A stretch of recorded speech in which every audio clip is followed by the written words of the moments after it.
I thought this would be a chill video, me roasting pride flags as Noah Fins and other creators do. Just a laid back vibe. But as I started diving into this wild world of humans' orientations and sexualities, I realized this isn't an easy peasy lemon squeezy affair. Honestly, I've stumbled upon something totally fresh. I think I made a discovery. I'm not lying to you, it's not a clickbait, so there is something throwing a spanner in the works for the LGBTQIAPN plus community to build a beautifully healthy and thriving space. There's one error we as the community had missed. Apparently I prepared for this video and watched other YouTubers rating pride flags or talking about sexualities and orientations. But guess what? It's not on YouTube. This is something that I'm gonna uncover today. No one is discussing it like for real. But we'll start as if it's a usual tier list video. This is the abro tactile flag, and isn't it adorable? I'm loving it. It reminds me of a watermelon ice cream. But hey, what is abro? Abro is someone whose schmexuality is changing or fluid. Hey, aren't all people abro? Didn't we already have the term pan?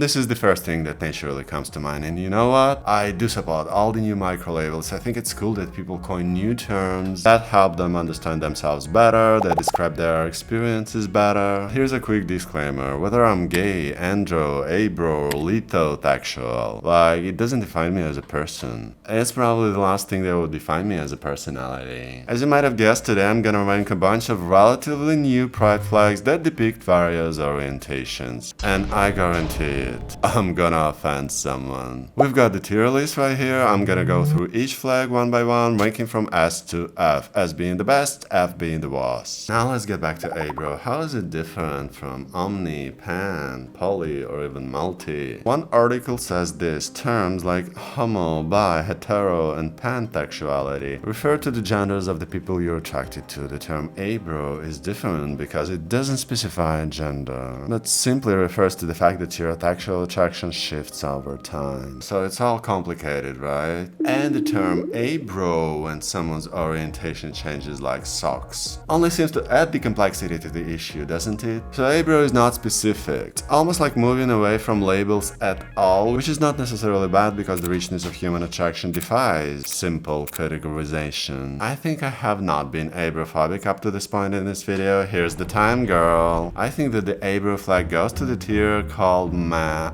Okay, just for you, abrofox, watching me, to prove me wrong in the comments. Who knows, maybe next time Samantha's gonna crown the abro with the top tier. I'm not saying it makes no sense, it does if it makes some people happy, but there's just one huge problem with terms like abrotextual as well as lithotextual, demi, and many others we explored in part 1 of my tier list video. For now, just remember the term abro. We'll get back to it today. It's really important for our today's research. By the way, welcome back to my channel. Samantha here. Watashi no channel o subscribe shite kudasai. Human attraction is probably one of the most unexplored territories of our lives, as we've just witnessed. We've got niche terms like abrotextual, pomotextual, sapiotextual. But where are the orientations for being into blonde girls only, preferring tall folks of any biosec, or finding bearded people who wear dresses super attractive? As for this latter one, being into bearded people who wear dresses and heels, there's probably a label. Here's its flag, and we're gonna talk about it in a sec. A merge of all the microlabels we mentioned in my previous video definitely tells us that our understanding of orientations has evolved, but perhaps not in every direction. Maybe that was the wrong term, meaning that sexuality, I'm sorry for the stupid censor, but Samantha is a small creator and cannot afford saying even this word, because YouTube is a wonderful platform. It wants all creators to make MrBeast-like videos. So sexuality at its essence has always been about who we love and are drawn to. For example, Samantha is drawn to these dudes: Matt McGorry, Sean Astin, George Clooney, Dominic Monaghan, and even Kevin Owens. This is my taste, my preferences, and my taste defies my sexual orientation, aka sexuality. Back in early 2000s we would say Sam is gay, but because Samantha is non-binary, gay does not super accurately describe her. Please don't rush into writing that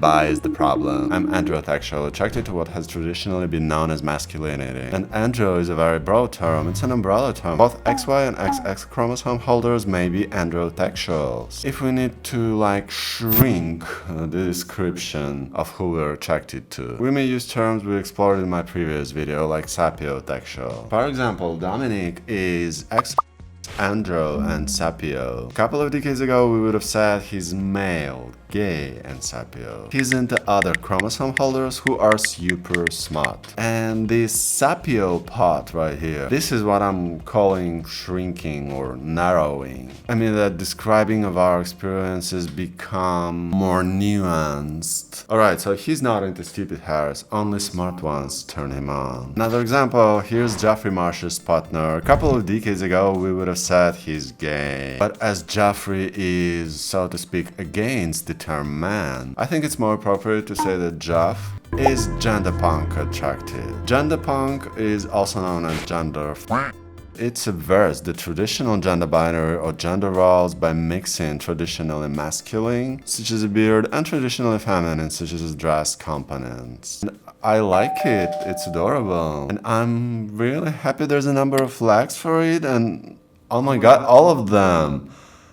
Even this green one, all of them are adorable. I know it's not about orientation, but rather gender identity, but I would place all of the gender flags right in the top tier. So gender punk is about people who look like Alec, Jeffrey, and many others. But there's no specific term or flag for people who are attracted to this. They're definitely omni, pan, poly, multi, but these terms, they are valid, they go to the top tier, but they are too broad. As well as gyno or androsexual, these terms are also too broad. I suggest this, G-fa-texual. I've coined it in a similar fashion to the words n-biphobic or n-bi-friendly. So Jeffrey Marsh's partner Jeff is G-fa-texual. If you've got any better ideas for what we can label people attracted to people like Alec, Evme-texual, let's welcome this together in the comments below. Here's a flag Samantha drew and uploaded to DeviantArt and many other platforms. I know it's not professional, but don't judge me wrong, this is my first time. I took the idea from one of the androgynous flags, the gray flag with the equal sign. Then I took the tropical blue and electric lavender colors from the presentation fluid pride flag. Yes, there is one. Why not? I wanted to keep the idea of the equal sign. That's why I used the black background, so it's like, you know, readable that it's an equal sign actually and nothing else. And most importantly, to portray the attraction, I used the icon of the electromagnetic waves. I thought I'd use just a magnet icon, but it didn't look cool to me, so I tried the electromagnetic waves. You know, there's an option to add your alternatives of any flags on various platforms like NByWiki, DeviantArt, Tumblr, Fandom, Reddit. If you want to draw your version of the flag, use the link to any of these platforms in the description below. In case you think that the G-fa-texual term somehow objectifies people who identify as gender. What did I tell you in the beginning of this video? Anyways, don't be shy to let me know in the comments what you recon. A couple of decades ago, it used to be like this: monotexual,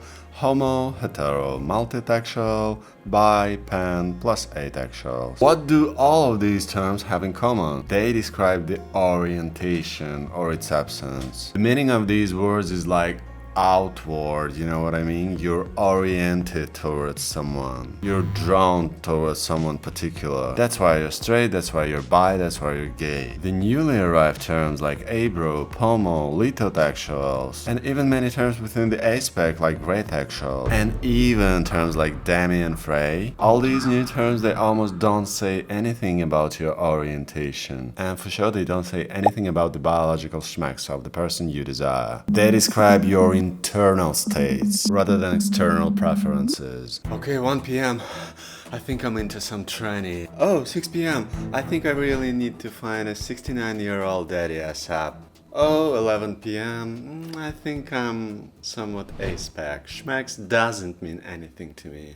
So, Abro Fox watching me now, I am not trying to dismiss y'all by this skit. I'm not diminishing your experiences to mere hookups. It's just the topic of my video. It's mostly about the physical attraction. I think I'll have a video on the romantic spectrum as well in the future. Another example, litotexual. A person feels romantic attraction to others but may not have a need for their affection to be returned, or may not have a need to engage in a relationship with that person. Like, it does appear to be the case. I sometimes feel like this term fits me, but I'm not sure. Anyways, it's great that there are more guys communities, etc. But it's all about what I feel. It's almost like I don't care what the person is gonna be like, what they're gonna look like, what private parts they have. Clearly, there's been a shift in our understanding of orientation. Once again, homo is an orientation. You're oriented towards people the same as you. See, I used the NBI-friendly definition. Pan is an orientation as well. You're attracted to all people. And even sapiosexuality is indeed very much an orientation. You are oriented, you're into smart people only. Now, what is demi? What is abro? What is pseudo-actual? Let's take demi for instance. Demisexuality is an orientation, so not only Google or Wikipedia call it an orientation. The orientation word is present in the definition of demi on LGBTQIA.fandom.com. So it's an orientation in which you feel attracted to someone only after you've developed a close emotional bond with them. Okay,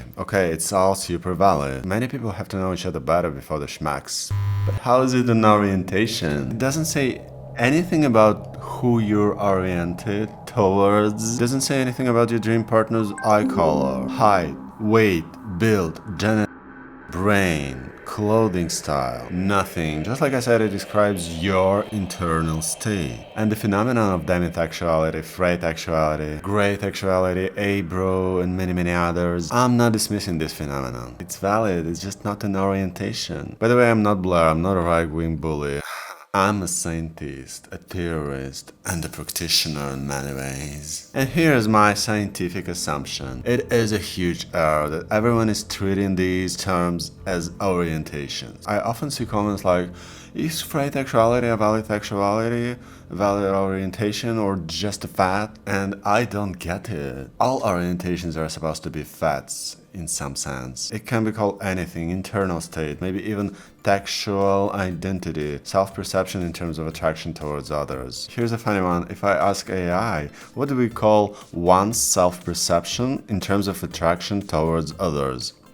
It answers, hey, it's called sexual orientation or romantic orientation. So anyways, here are some terms I suggest can be used in order for it all to sound more logical. Attraction identity, attraction self-insight, sexual or romantic self-perception, magnetism self-perception, affinity state, sexual insight, attraction mood. Let me know what you think about these words and maybe coin yours in the comments below. I think we have to be open for the conversation. I believe we shouldn't be like, you're what?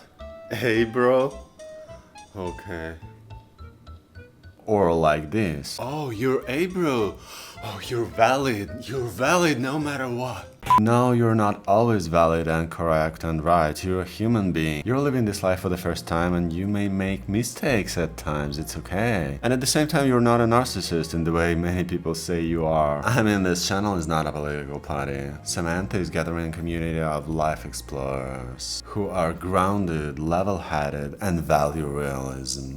Here's one thing I missed. You know that there are men attracted to men out there, right? I mean, there are still many men who don't say they are non-binary. They are men and they are just into other men's dicks. In other words, they do have lots of eggplants in the fridge in their homes, but for some reason they're drawn to other men's eggplants. And this is what makes the homo orientation. There's also some men who are not into eggplants but avocados. They're attracted to women who also don't know anything about the existence of the non-binary concept. So this latter also makes an orientation. Hetero. There's also a micro-orientation, a niche orientation like sapiosexuality, attraction to clever people and attraction to dumb people. So not only the orientation homo is about desiring a person who's the same as you, it has also always indicated that you need a certain upper part in your partner's body and a certain bottom part of their body. Same with straight. I think over the last decade we have over vanilla-ized our terminology and maybe even experiences, and I don't think it's super good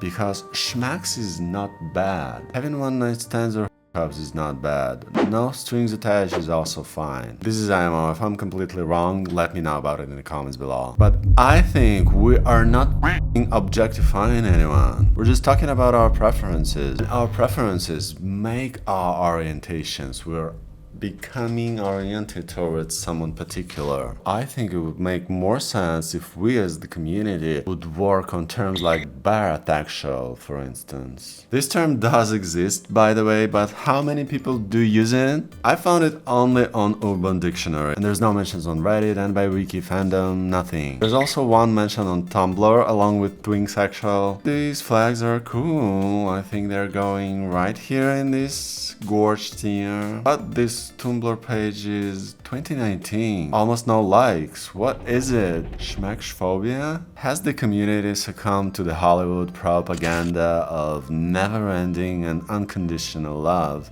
so much that we don't even accept that we're attracted physically to many different people? And there are many reasons and multiple ways to categorize it without objectifying anyone. I mean, how is it we're not sexualizing others anymore? I mean, there's a real rise of asec. This hashtag is extremely popular nowadays. And yes, asec and aromantic people do exist. They are valid. They are also in the top tier of Samantha. But at the same time, why have all the rest started treating schmex as something inappropriate? Is it shame while it's supposed to be pride? For instance, I am very much attracted to older people. I feel even less represented, less visible than the Mogai community. I guess people would oftentimes hide this sexuality, and this is the sexuality, the orientation. I do believe that shame is one of the reasons. Prudes are all over. So for some reason we call the nuances of our preferences. What do you like? We call them fats. And the word fat has become the word to be ashamed of, when there's literally nothing to be ashamed of as long as it's about consensual and adult humans. I mean, shouldn't our focus be on celebrating all forms of attraction, including those based on physical characteristics and nuanced preferences? Like, isn't the essence of attraction about who we find captivating, what characteristics in others we find exciting and firing us from the inside? We've talked about niche aspects of non-binary identities and orientations in my other video. There's also a video on gerontosexuality. If you want this community, Samanthaverse, to flourish, just send me your money. Thanks for watching. Oh, put on your most scientific outfit and let's talk about what I've just talked about in the comments below, okay? But please, no political out there, right? Okay? Okay, bye.